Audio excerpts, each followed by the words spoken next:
Well, this film is more like a kung fu movie than a biopic. It's not really a biopic at all. So while we did some research into Bruce Lee and his life, it really stands as something that might have been made in 1975 as a fictionalized kung fu movie, even though it's based on this true event.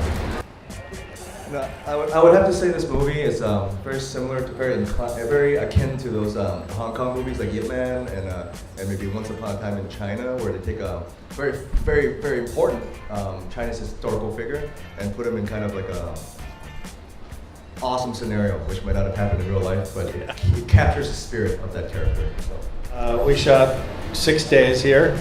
We also shot about the same amount of time in China, and then we shot a bunch in Vancouver. We had a lot of help from the mayor and other elected officials to be able to shoot here. It's not a very easy city to shoot in, part because of the hills and just the difficult logistics.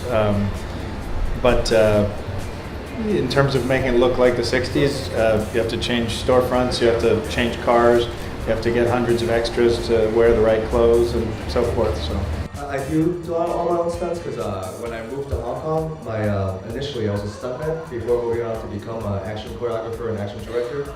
And I think it is a skill set that you have to gain because as a stuntman, you can do the action real well, but maybe you cannot act at the same time. So the difference between an actor and a stuntman is an action actor is you're able to act and emote while you're fighting. And I believe fighting in movies is actually dialogue, you know? I mean, the way I deliver this punch will be different if I was fighting a different person under a different scenario.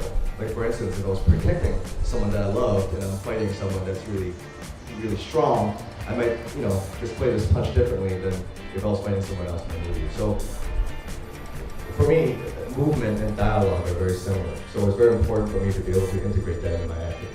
I think, I've been a big Bruce Lee fan since I was born.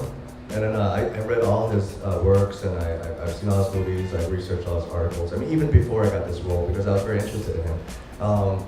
For me, Bruce Lee was a pioneer not only in movies, but in martial arts as well. Obviously he brought in very revolutionary ideas about fighting that really didn't come into play in public until maybe about 30, 40 years later. So, but playing the character gives me a different insight because I had to beat him for 3 months. So I think, in a way, because I've acted in this role, I'm able to understand him slightly more in a personal way. Not so much in the martial arts or his acting way, but how maybe what he felt going through, especially in this fight, what was the stake and what he was going through personally. Students from all my students are here. I picked the one that can beat up. So this is the jump, he's out. Okay. So my goal is to hit him as hard as I can. Go for it.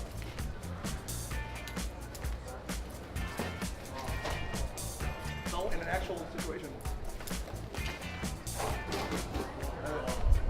Thanks, Bowen.